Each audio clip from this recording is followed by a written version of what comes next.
Ustaz, saya sudah menjalani rumah tangga dengan suami selama 1 tahun. Saya berusaha menjadi istri yang taat. Namun nampaknya kesalahan dalam hal-hal kecil bisa menjadi besar.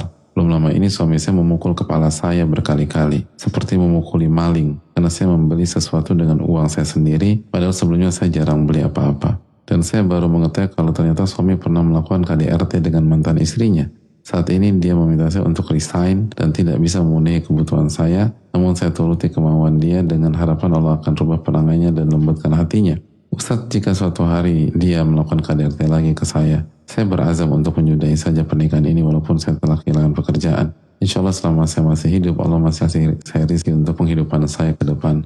Verbal abuse dan physical abuse yang dilakukan suami saya mengikis rasa kepercayaan diri saya, membuat saya tertekan, bahkan saya menjadi membenci diri saya sendiri karena gagal dalam memilih suami, karena keterbatasan saya tidak ada wali.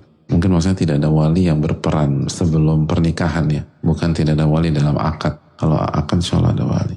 Mohon nasihatnya untuk saya Ustadz agar hati saya kuat. Apakah saya kurang berzikir ya Ustadz?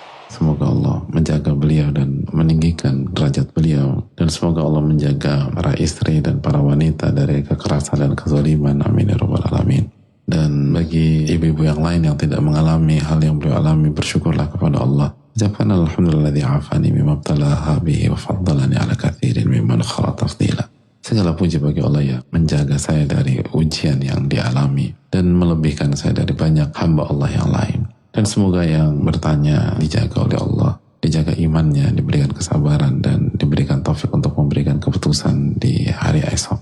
Adapun pertanyaan, apakah saya kurang berzikir ya Ustaz? Hadirin, siapa di antara kita yang gak kurang berzikir?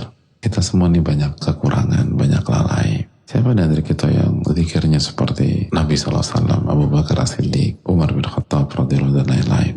Artinya semua kita banyak kurang. Namun dari pertanyaan yang disampaikan oleh penanya, insya Allah penanya adalah seorang pejuang. Penanya berusaha menjaga imannya, ketakwaannya. Dan dari cara bertanya, ini bukan pola orang-orang gagal, bukan pola orang yang jauh dari Allah, bukan pola orang yang lalai dengan lalai yang serius dari Allah Subhanahu Wa Taala.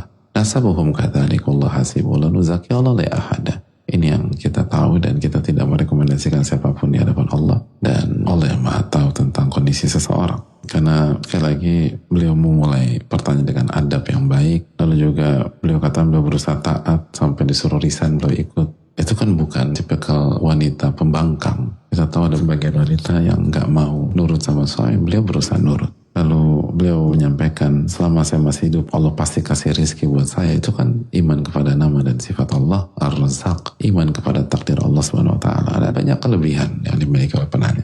Jadi terus evaluasi diri, tapi jangan berkecil hati. Hadirin, ketika Asia disiksa oleh Firaun, disiksa bukan hanya dipukul, apakah itu berarti Asia gagal jadi istri? Apakah artinya Asia tidak soleha? Apakah artinya Asia pecundang? Tidak. Asia, kata Nabi SAW, adalah wanita yang sempurna. Sempurna. Maka jangan putus asa dari rahmat Allah. Dan jangan sampai husnudzon kita kepada Allah, baik sangka kita kepada Allah, optimisme kita dalam hidup, itu dirusak oleh pihak lain. Kata Nabi SAW apa? وَلِجْتَمَوْا عَلَىٰ أَنْ يَضُرُّكَ بِشَيْءٍ لَنْ يَضُرُّكَ إِلَّا بِشَيْءٍ قَدْ كَتَبَ اللَّهُ عَلَيْكَ. Apabila seluruh manusia ingin menjegalmu, ingin menghancurkanmu, gak akan bisa kecuali apa yang Allah takdirkan atas dirimu. Jangan biarkan ucapan orang lain, sikap orang lain siapapun itu membuat kita terpuruk, membuat kita benci terhadap diri kita sendiri. Allah berfirman, "Laqad khalaqnal insana fi ahsani taqwim." Allah telah menciptakan manusia dengan sebaik-baik penciptaan. Jangan benci dengan diri kita sendiri. Jangan biarkan syaitan membuat fata morgana dan ilusi dalam diri kita. Ketika seseorang zolimi kita, itu artinya dia melakukan ketaatan atau kemaksiatan kepada Allah Subhanahu Wa Taala. Kemaksiatan. Maka jangan sampai kemaksiatan yang dilakukan seseorang kepada Allah membuat kita hancur. Apa hubungannya kita dengan maksiat dia? Yang bermaksiat dia, bukan kita yang bermaksiat. Jadi jangan kita yang hancur. Kaidah mengatakan yang hancur adalah yang bermaksiat. Makanya kan kata Allah Subhanahu Wa Taala, "Wala tahinu, wala tahzanu, wa antumul a'launa in kuntum mu'minin." Jangan down, jangan terpuruk, jangan sedih. Kalian tuh mulia jika kalian beriman kepada Allah Subhanahu Wa Taala. Sebuah ayat yang begitu indah, yang seharusnya kalau kita tadabburi masuk ke dalam sanubari orang-orang beriman, khususnya ketika ia melakukan kesalahan, ia sedang terjatuh, ia sedang terpuruk, atau ia sedang dizolimi. Kalian mulia selama kalian beriman.